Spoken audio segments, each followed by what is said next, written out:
Public school unions in New York have taken a stand against draconian budget cuts, fighting to keep teachers state-financed plastic surgery procedures. Oh yeah? Oh yes. I'm Alan Barton. Stand by for Front Page.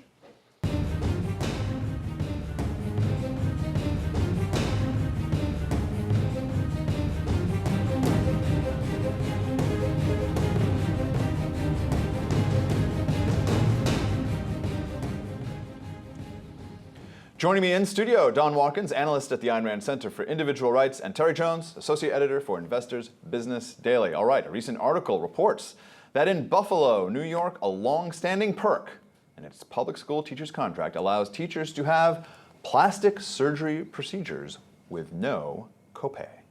All right, Terry, unbelievable. How far back does this rider go back? And I guess originally it was intended for really grievous injuries. Yeah, it goes back a few years, and people look at it and they say, well, this is ridiculous. But you could of course see where there might be somebody who got in a horrible accident and were disfigured and might need plastic surgery work.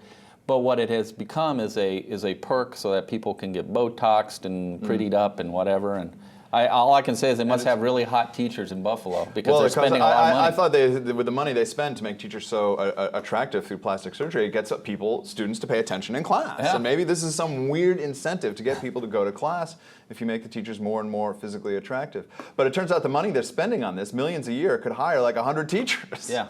That's the problem, Don. I mean, it's teachers in Buffalo make something like $52,000 a year. Now, it's not a huge sum of money, and I know that they work 9 months a year as opposed to 12 months a year and all that stuff, but it is relatively, should they be entitled to extra perks like this in their contract? Well, so I mean, you can't even judge a salary if it's not the product of a market, whether it's proper or improper, because the salaries are not earned through voluntary trade, they're earned through coercing taxpayers.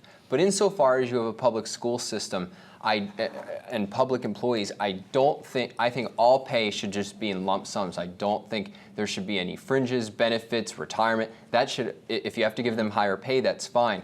But all of these other things get the government involved in the rest of the economy in really destructive, corrupt ways.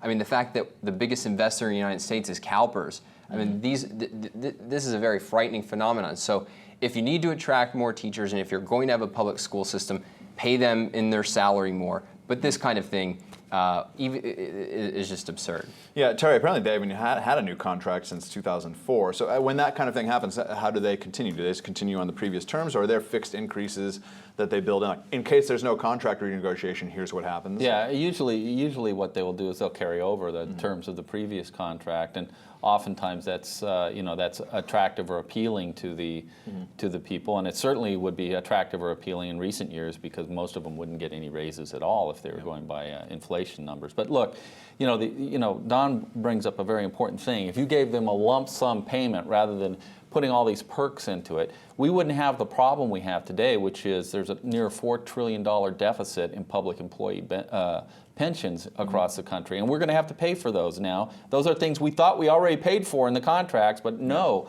they did not manage them well, and so we are now going to have to pay for those a second time, and that's just wrong. And the courts are saying like that these are valid contracts. Like you can't go back later and say like, you know what, we don't have $4 trillion. Like, so it becomes a very problematic situation, Don. How do you deal with the long-term consequences of what you're saying? I agree. If we give them just like, hey, listen, here's a job. Here's the money you get for your job. Done. But we have built in this system of perks, pensions, this, that, healthcare, blah, blah, blah, blah, blah, blah, blah.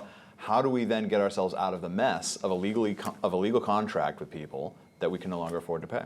Well, if it's a legal contract you can't get out of, you can't get out of it. I mean, that the lawyers will have to sort out. But look, the whole framework here is that we're talking about a situation of government schooling.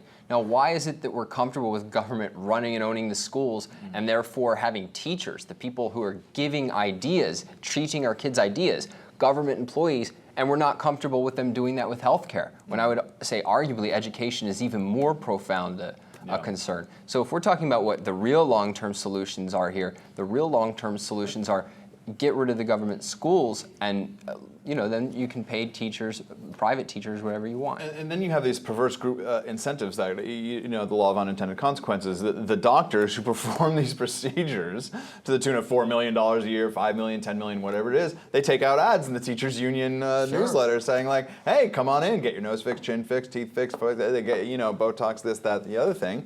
And saying, and this is a perk of your contract. So do you think the doctors should be held to account here, or are they just, hey, they're taking advantage of the market presented to them? I think they're taking advantage of a market presented to them. I don't think it's their responsibility to reconfigure the contracts that the teachers get or to drive public policy. All they're doing is providing a service. That said, I don't admire them for it, but it's a difficult thing because I just don't think that teachers should be unionized in the first place because it drives a wedge between parents and their children's education.